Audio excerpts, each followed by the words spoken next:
السلام عليكم حبيباتي، نتمنى تكونوا في افضل حال وانتم كتشاهدوا فيديو ديال اليوم. وصفه جديده ومضمونه ومجربه 100% لتقويه المناعه ومنع انتشار العدوى في حاله الشعور بالاعراض التاليه، اللي هي السعال، الم الراس، الحمى الشديده وغيرها من الاعراض ديال الوباء.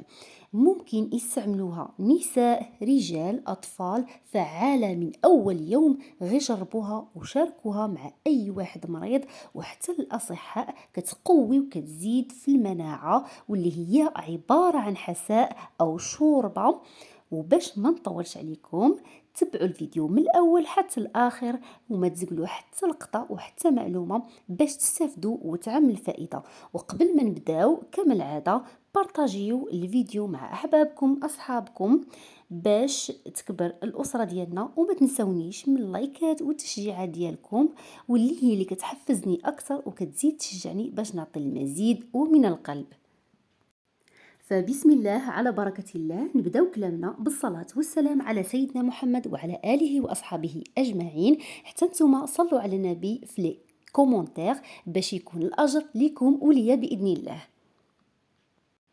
وباش ما نطولش عليكم حبيباتي، نخليكم مع المكونات والطريقه ديال التحضير اللي هي جد جد سهله وناجحه وفعاله من اول استعمال كما ذكرت لكم، وبمكونات جد بسيطه ومتواجده في اي بيت.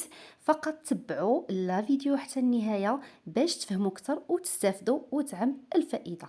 يلا نخليكم مع اول مكون، والمكون الرئيسي يعني الاول هو البصل. وكما كتعرفوا حبيباتي، البصل يعني غني عن التعريف، ولكن في هذه الوصفه غنحتاجوا البصل الاحمر وليس الابيض العادي. علاش؟ لان البصل الاحمر عنده بزاف ديال الفوائد العديده جدا، كونه انه عباره عن مضاد حيوي بحال خديتي انتيبيوتيك تماما، وبالخصوص للناس اللي كيعانيوا من فيروسات، ضعف تنفس. كيقوي المناعه بطريقه عجيبه. علاش؟ لانه كيعمل على رفع المناعه بشكل كبير جدا، باعتباره يعني من مضادات الاكسده، وكيقوي لنا يعني من الذات ديالنا، وكيحد من الاعراض اللي كتنتج عنها هذا او اللي كينتج عندها هذا الوباء. وكتساعد أو بالأحرى يساعد البصل على تنظيف الجهاز التنفسي واسترجاع حاسة الشم والذوق، وبالإضافة إلى أنه كيحمينا بشكل كبير من الأمراض والفيروسات ومن انتشار العدوى. وكما كتعرفوا البصل عنده بزاف ديال الفوائد العديده. انا غير باش ما نطولش عليكم لا فيديو، غادي نمروا الان للطريقه ديال التحضير اللي هي جد سهله وبسيطه. فقط كناخذوا البصل ديالنا كميه، هنايا تقريبا 3 ديال البصلات متوسطه الحجم. غادي نقشروا يعني البصله ديالنا مزيان، نزولوا لها يعني ديك القشره ديالها الخارجيه صافي. وغادي من بعد ما نقيوها مزيان نقشروها، نغسلوا البصل ديالنا وننظفوه. ومن بعد ما ننظفوا البصل الاحمر ديالنا، غادي نقوموا بالتقطيع ديالو على الشكل التالي.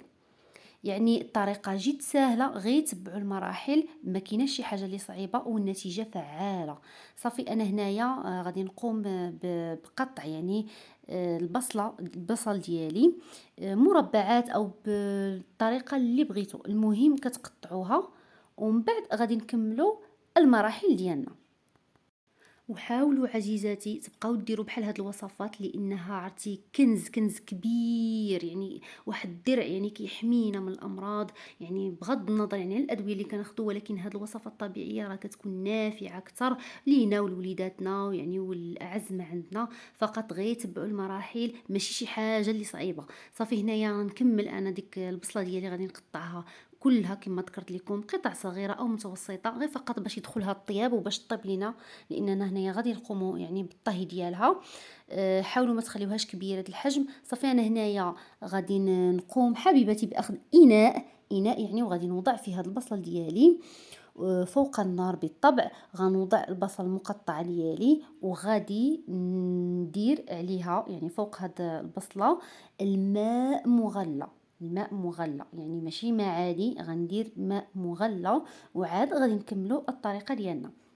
وقبل ما نوضعوا الماء غادي نوضعوا المكون الثاني اللي هو الباديان او ما يعرف بنجمة الأرض، وهي كتعتبر من الفصائل اليانسون، وكتعمل على تنظيف الجهاز التنفسي، الأنف، الحنجرة، الحلق، وكذلك الرئة، بالإضافة إلى أنها كتعمل على تقوية المناعة، قتل الفيروسات، والتخلص من آلام الرأس والأعراض اللي كينتج عنها مرض أو هذا الوباء.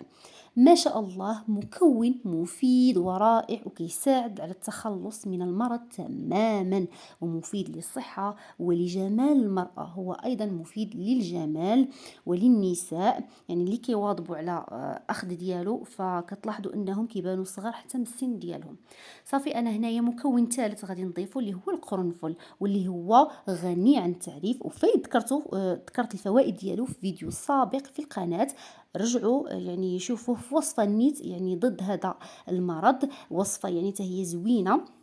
غنوضعوا فقط 7 حبات، يعني من 5 ل7 ديال الحبات ديال القرنفل. وبالنسبه للباديان غنوضعوا خمسة هكا ديال الحبات ديال الباديان. القرنفل كنوضعوا ديما نوضعوا كميه قليله لانه هو مجهد شويه. صافي، غادي وضعت عليه الماء غليان، وضعته فوق النار يطيب ديك البصل.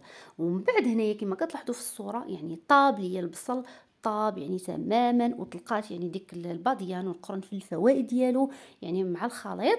انا الان غادي نقوم يعني غنزول ديك الباديان والقرنفل، غنزولهم لان صافي الفوائد ديالهم خرجات وخلصناه يعني مع البصل. صافي دابا بلا ما غاديش نطحنوه لان غنديروا العمليه ديال الطحن، غنطحنوا ديك البصل فغنزولوهم. صافي كما لاحظتوا هنايا طاحت ليا ديك البصله وهبطات وطابت. غادي نطحن الخليط ديالي مزيان حتى نحصل يعني على حساء او شوربه اللي هي مفيده بزاف وصحيه للغايه. والوصفه اللي حضرت سابقا ديال القرنفل غادي نخليها لكم في صندوق الوصف، لانها او الرابط ديالها في صندوق الوصف، لانها حتى هي جد غنيه ومفيده. صافي، الان انا غادي نطحن يعني هاد المكونات ديالي او هاد البصل ديالي غنطحنو مزيان بالخلاط الكهربائي او الميكسور، يعني اللي عندكم ميكسور ولا اللي كان غادي تطحنوه مزيان. صافي، بينما يعني هاد الوصفه ديال اليوم كتعمل يعني على رفع وتقويه المناعه للشيوخ، للأطفال، البالغين، يعني للجميع ممكن يستعملوها بدون استثناء. رائعة ومجربة للغاية. هانتوما كي كتلاحظوا يعني في الصورة، هذا هو الحساء اللي حصلنا عليه، يعني حساء مفيد للغاية، وغادي يساعدنا في التقوية ديال المناعة ديالنا ويبني لنا صحة يعني على الأساس صحة قوية. غنحاربوا بها يعني جميع الأمراض، جميع الفيروسات بإذن الله. هذه هي الوصفة ديال اليوم، نتمنى تكون عجباتكم ونالت رضاكم. فقط للاشاره، انا طحنت هذا الحساء ديالي حتى دفى، ما طحنتوش هو سخون. من بعد ما دفى عاد طحنته هو بدون توابل، يعني كنأكد عليها ما كنديروش هذا الحساء توابل نهائيا. الا كانوا الوليدات غياخذوه الصغار ممكن ديروا القليل من الملح فقط. داوموها مده 7 ايام، 7 ايام فقط. زلافة بعد العشاء تكون يعني دافية. مهم كنتمنى وأرجوكم لا تتركوا الوصفة تقف عندكم، شاركوها مع كل مريض ولكم كامل الأجر والثواب. وشكرا على المتابعة، وإلى اللقاء وإلى فيديو آخر إن شاء الله.